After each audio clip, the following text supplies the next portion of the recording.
Bien, en nuestra primera sesión entonces, si seguimos el manual, les invito a que todos vayamos a la página 89, por favor. Previamente había un texto aludiendo al Papa Francisco, pero lo vamos a dejar para que ustedes después lo puedan leer con total tranquilidad. Me interesa que empecemos entonces con esta primera sesión, que la quiero proyectar y sumar también con la segunda, ¿ya? Limpiando de todas las actividades que aparecen en estas dos sesiones, hay contenidos que me parecen bastante claros para poder entonces aglutinarlos y dejarlos en este video. Y entonces así ganamos también un poco de tiempo de cara a que estamos por aproximadamente 2 semanas de finalizar el semestre. Entonces me interesa de alguna forma evidenciar cuáles son las temáticas que vamos a ir abordando. Por una parte, si ustedes se fijan en la primera sesión, dice Dios y la experiencia del ser humano, creador del universo y liberador de su pueblo. Vamos entonces a profundizar en estas dos categorías, creador y liberador, ¿ya? Y la otra categoría que viene a ser asumida en la segunda sesión es el tema del pecado, que es un tema de alguna forma más importante dentro de la tradición cristiana, el cómo se le mira, cómo se le pondera y se vincula antropológicamente, que en la tradición judía. Por eso me interesaba también, y les dije hace un rato atrás, que vamos a entonces también a ser capaces de diferenciar, o más que diferenciar, de ser capaces de identificar el judaísmo de Jesús detrás también de su experiencia religiosa, ¿no? Que eso es fundamental. Entonces, yo primero que todo les quiero dar un poco mi visión como teólogo sobre este punto, sobre este tema, lo que yo conozco y que se los quiero compartir. Ustedes después por su parte pueden leer lo que aparece en la página 89 y 90, ¿ya? Ustedes pueden leerlo, incluyendo la información complementaria que aparece también en la página 91, ¿no? Ya me seguiré refiriendo a las demás páginas, pero está por ahí, está la página 91, más o menos lo que yo les quiero como ampliar esta idea del Dios creador y del Dios liberador. Efectivamente son los dos pilares fundamentales de la fe del pueblo de Israel. Cualquier judío cree que su Dios es el Dios uno, el Dios creador de todo. ¿Cómo llega a esta conclusión Israel?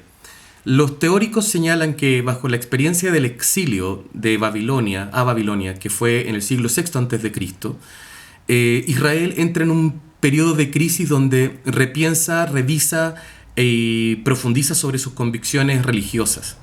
Previo a la devastación del último rincón de la monarquía de David, del rey David y sus descendientes, que era lo que se llamaba el reino de Judá, a partir de ahí, desde esa época y hacia atrás, siglo VI estamos viendo de manera retrospectiva, Israel siempre estaba bajo la tensión de si su Dios era el único o habían otros, ¿no? Siempre estuvo como en crisis, y esta crisis llega al siglo VI a detonar, ¿no? Después de una oleada también de invasiones y de intervenciones de otros imperios que al final, en la época del siglo VI a.C., se impuso Babilonia como la potencia de ese minuto. Entonces los israelitas como botín de guerra partieron al exilio. Y es ahí que al parecer esta teología del Dios creador se repensó, a la luz también de muchos profetas como el profeta Isaías y otros que influyeron mucho en la comprensión de un Dios uno. Paradojalmente, Israel vuelve al escenario geográfico desde donde sus tradiciones vinculaban su origen, ¿no? Y Abraham había salido de Ur, de los caldeos, de esta región de Babilonia, y se había instalado en Canaán. Luego, si recordaban su historia, habían llegado incluso a ser esclavos en Egipto. Si ustedes me permiten, en la página 89, en el segundo párrafo, hay un extracto del Deuteronomio 26, versículos 5 al 6, que concentra esta idea de la fe de Israel, ¿no? De cuál es su experiencia religiosa y cuál es su experiencia a la vez histórica, porque acá ambos elementos confluyen, la historia de Israel con la fe del pueblo. Es una fe que podríamos denominar histórica. Dice así: mi padre era un arameo errante que bajó a Egipto y residió allí como inmigrante siendo pocos aún. Pero se hizo una nación grande, fuerte y numerosa. Los egipcios nos maltrataron, nos oprimieron y nos impusieron dura esclavitud. Nosotros clamamos a Yahvé, Dios de nuestros padres, y Yahvé escuchó nuestra voz. Vio nuestra miseria, nuestras penalidades y nuestra opresión, y Yahvé nos sacó de Egipto con mano fuerte y tenso brazo en medio de gran terror, señales y prodigios.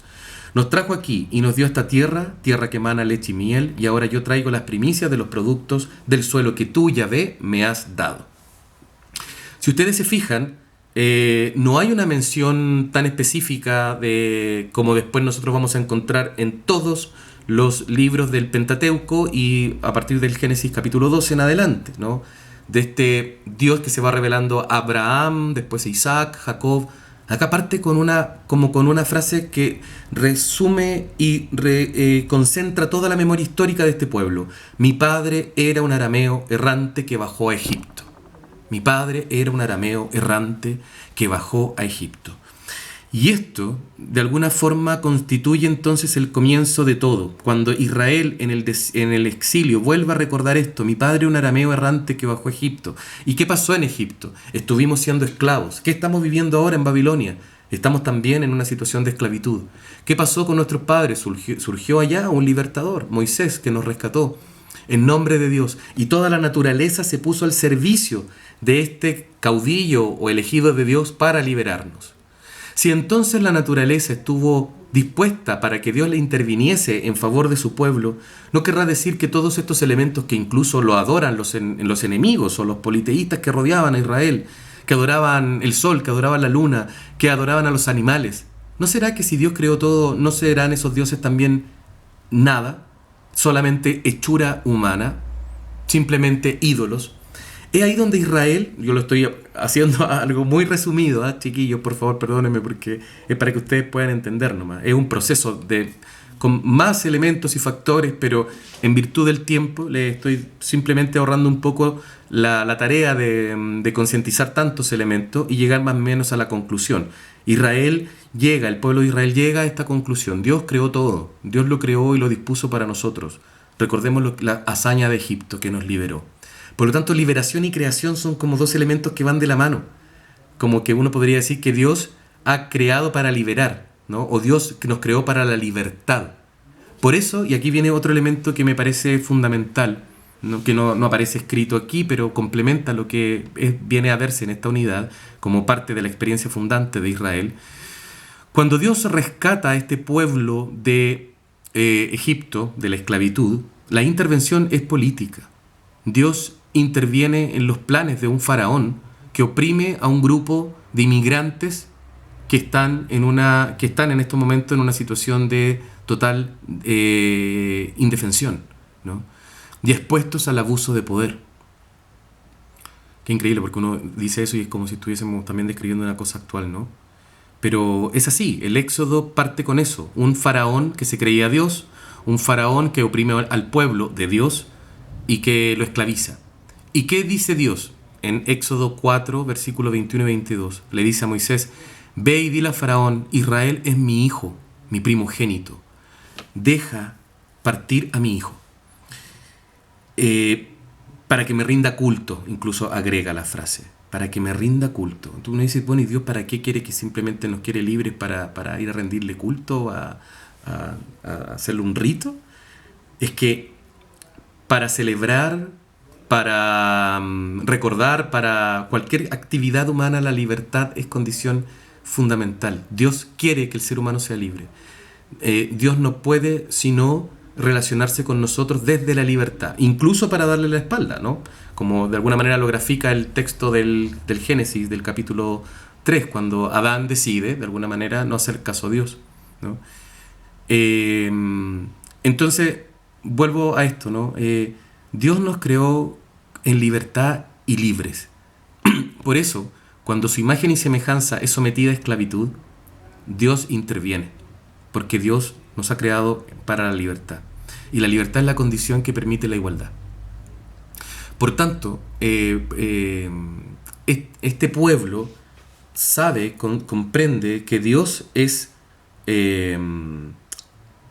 primero, es el Dios que los eligió, que los transformó en su pueblo, Los especialistas en Sagrada Escritura señalan hoy día que hay que prestarle un valor también simbólico a las descripciones que aparecen en el libro del Éxodo, porque muchos de ellos también esconden una teología y también imágenes que sirven o están en función al servicio de la riqueza que pretende el texto apuntar o profundizar.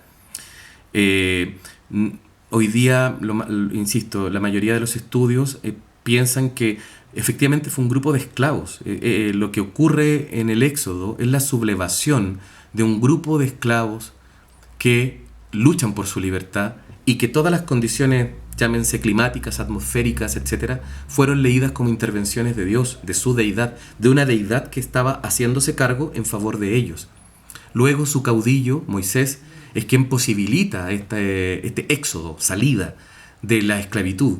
Es el paso de la esclavitud a la libertad. Ellos después interpretarán este hecho y lo van a reelaborar y lo resignificarán y lo van a colocar 10 plagas. Incluso no hay ni siquiera acuerdo entre cuántas son, si son 7, si son 5, si son 10. Para el Éxodo son 10, pero para el caso da igual, cuando en el fondo lo que importa es que toda la creación está a disposición de la liberación. Por lo tanto, creación y liberación son dos cosas que van muy íntimamente unidas en la experiencia de un judío, ¿no? De un israelita. Y eso es lo que de alguna manera también Jesús va a traspasar en su mensaje, ¿no? De alguna manera pensando en este Dios que ya en el Éxodo se define implícitamente como Padre. Cuando uno dice Jesús nos enseñó que Dios es Padre, no. Jesús, como buen judío, sabía que todos eran hijos de Dios. El colectivo Israel es hijo de Dios. Deja partir a mi hijo, Faraón, a mi hijo Israel. Por lo tanto, el pueblo, el colectivo, la comunidad es considerada hijo de Dios. ¿Se fijan que cuando Jesús de Nazaret dijo en su mundo, en su espacio cultural y religioso, o se consideró un hijo de Dios, o dijo que era hijo de Dios, u otros dijeron que era hijo de Dios, va a ser muy distinto a cómo después fue entendido en el ámbito heleno, greco-romano, en el mundo pagano? Cuando 90 años después escuchan hablar de él y hablan de él como un hijo de Dios, va a ser también resignificada culturalmente esa aseveración de su persona.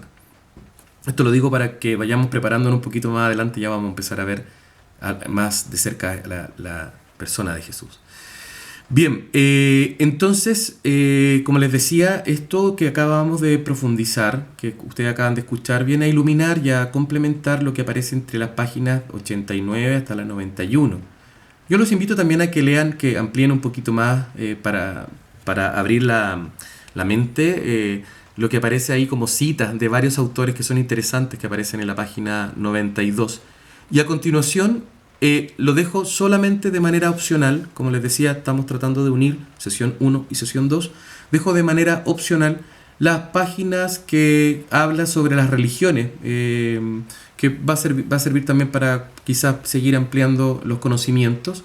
En páginas 93, 94, 95, que después aparece un cuadro resumen para poder contener ahí algunas preguntas que se les hacen.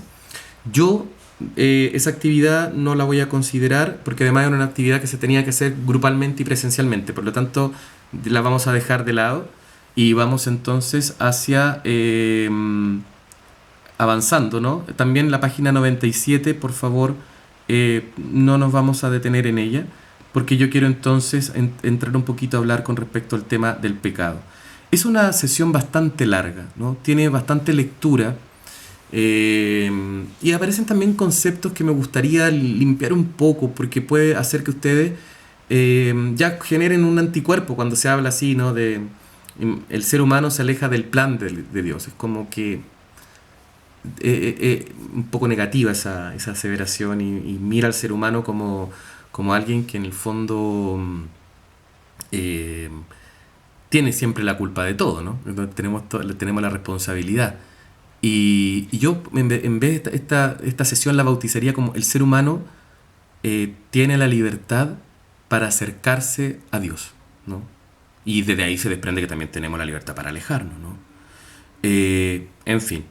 Entonces me gustaría un poquito como depurar esta sesión para que ustedes no se lleven como una mala impresión ni tan negativa. Hay definiciones que ahí aparecen de la Iglesia Católica con respecto a lo que es el pecado y cómo el pecado está unido aquí al relato del Génesis capítulo 3. Y aquí yo voy a partir primero, inmediatamente ya desarmando el primera... estoy a la página 99 por si acaso.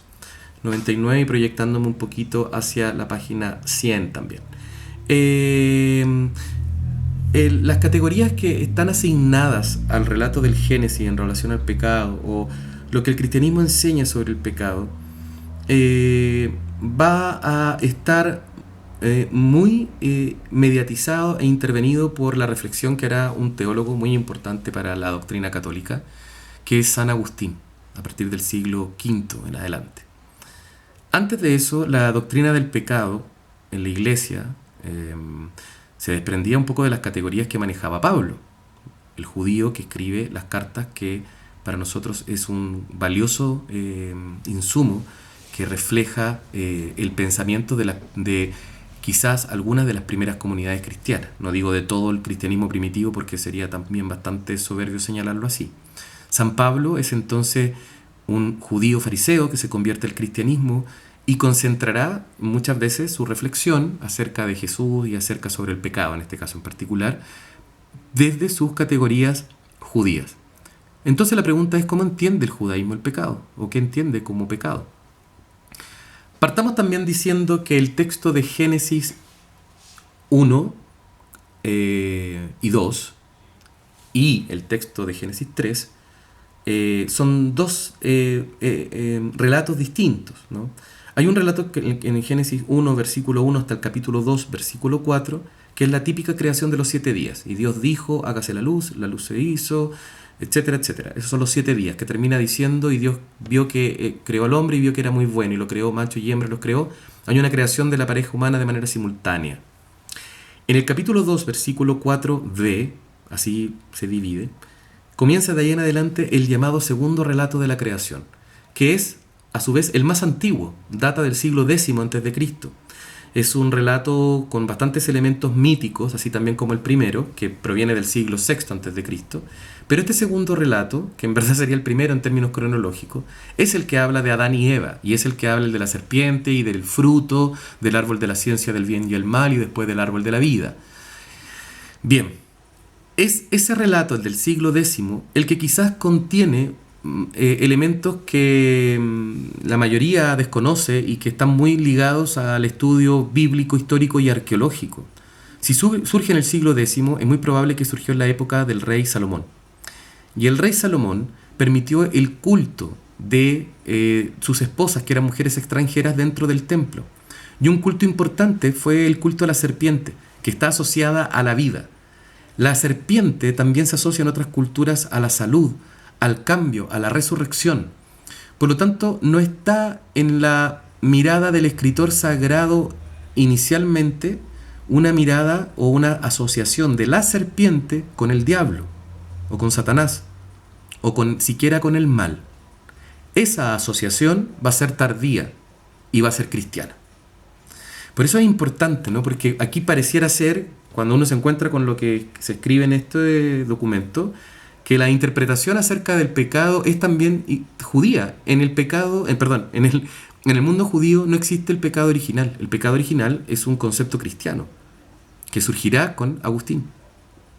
Claramente está la idea en el mundo judío, y esto es lo interesante, está la idea de que el pecado significa falla, significa errar. Etimológicamente, de hecho, cuando uno va a la Biblia hebrea, el texto de alguna forma habla de la falta, de la falla, de la transgresión, ¿no? La palabra pecado proviene del latín, peccata, que significa mancha. Y eso se vendrá más tarde con la traducción que hace San Jerónimo de la Biblia. Inicialmente significa no darle al blanco, no achuntarle, no apuntar a donde uno tiene que darle. Por lo tanto, les voy a dejar como parte también de esta sesión del pecado. Hay una lectura bastante larga que esa sí les invito que la realicen, ¿ya? Entonces, ustedes van a hacer lo siguiente. Van a ir a la página, les digo inmediatamente, van a la página 102, 102, donde aparece el relato de Génesis 13, ¿ya? Ahí van a ver ustedes cómo este relato que yo les acabo de decir es un relato del tiempo del rey Salomón, posiblemente ahí se escribe, y cómo entonces uno incluso te lo podría interpretar como una crítica política, ¿no? La debacle del reinado de Salomón se debió a, a la inclusión o a la... No, no, inclusión no, sino sería como la irrupción de los cultos politeístas que permitieron la adoración de otros dioses. Por eso entra, de alguna manera, la ruptura a este escenario idílico, ¿no? Y pierde la relación con Dios. Bueno, esta es otra interpretación, esta es otra posible interpretación y que me gusta compartirla para que ustedes también se queden con otra idea. Entonces les invito a que lean de esta otra sesión, de la segunda, el relato del Génesis, lean completamente y de ahí se salten inmediatamente, ¿no?, hacia prácticamente la página 107 y terminen de leer lo que ahí también se habla sobre la serpiente, ¿no?, que es interesante, pero yo también les di algunos otros elementos con respecto a ella, ¿no? Hay que entenderla también que en la cultura mediterránea la serpiente tiene una interpretación mucho más amplia y lo del pecado llegará tardíamente. La asociación a ella como el diablo recién aparecerá en el libro de la sabiduría mucho tiempo después. Bien, y entonces se acercarán a terminar esta unidad o este trabajo en la página 113, ¿ya? Página 113, donde ahí a ustedes se les pregunta, ¿no?, como cuáles serían las debilidades personales o sociales que tenemos hoy de cara a lo que leímos, ¿no?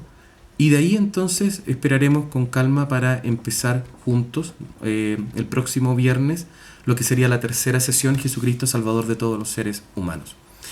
Entonces, en el próximo video que les voy a dejar, vamos a hablar sobre las evaluaciones e instrucciones para ir cerrando este semestre. Y así para que también todos aquellos que me han ido preguntando por correo estén tranquilas y tranquilos de cómo vamos a terminar.